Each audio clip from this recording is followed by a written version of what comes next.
CIST, un nouvel élément qui vient de s'ajouter à l'affaire Pierre Palmade. On en sait désormais plus sur sa garde à vue pour homicide et blessure involontaire d'une durée de 48 heures pour laquelle le corps médical a donné son feu vert. Selon nos informations, l'artiste qui a provoqué un accident grave le 10 février 2023 a été exfiltré par les sous-sols de l'hôpital du Kremlin-Bicêtre, Val-de-Marne, à l'abri des regards et transporté dans celui de Melun. Celui-ci était très proche du palais de justice de la ville. On l'a fait rentrer par l'arrivée des pompiers dans la plus grande discrétion, le plaçant ensuite dans une chambre d'hôpital sécurisée, fenêtre bloquée avec 2 policiers devant. À l'issue de la garde à vue, les enquêteurs vont rendre compte au procureur des éléments en leur possession pour voir quelle sera la prochaine étape et s'il y aura l'ouverture d'une information judiciaire, expliquent les experts sur BFM TV.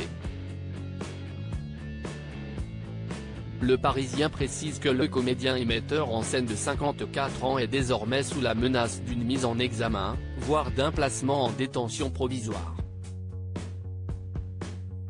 Pour l'heure, seule son avocate Céline Lazec peut pénétrer dans sa chambre sécurisée.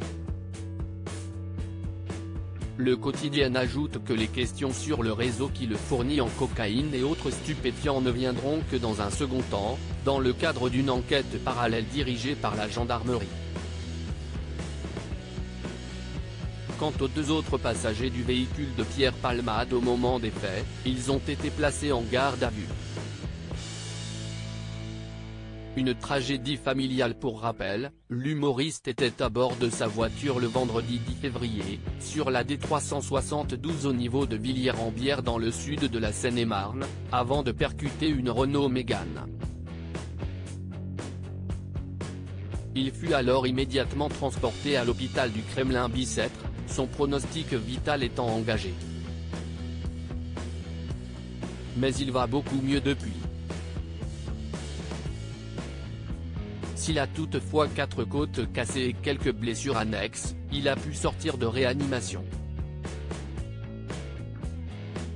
Alors qu'il était sous l'emprise de cocaïne au moment de l'accident, il a causé la mort d'un bébé qui se trouvait dans le ventre de sa maman, une jeune femme de 27 ans qui était à bord, en tant que passagère, du véhicule percuté par l'humoriste.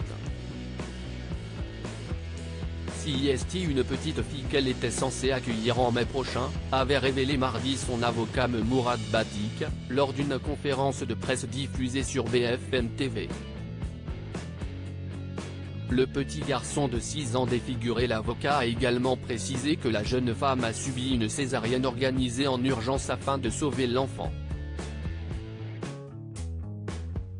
Malheureusement, ce dernier n'a pas survécu à l'opération.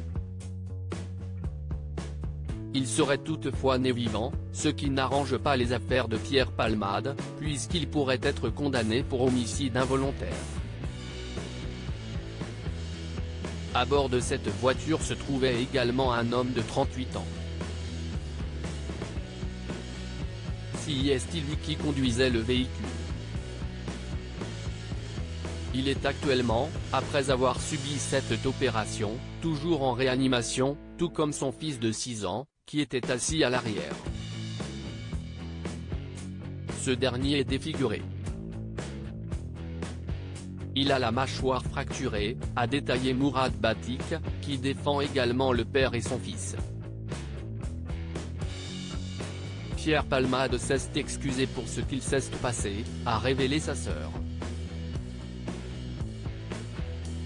Mais ces excuses sont jugées comme inaudibles par les proches des victimes, d'après l'avocat.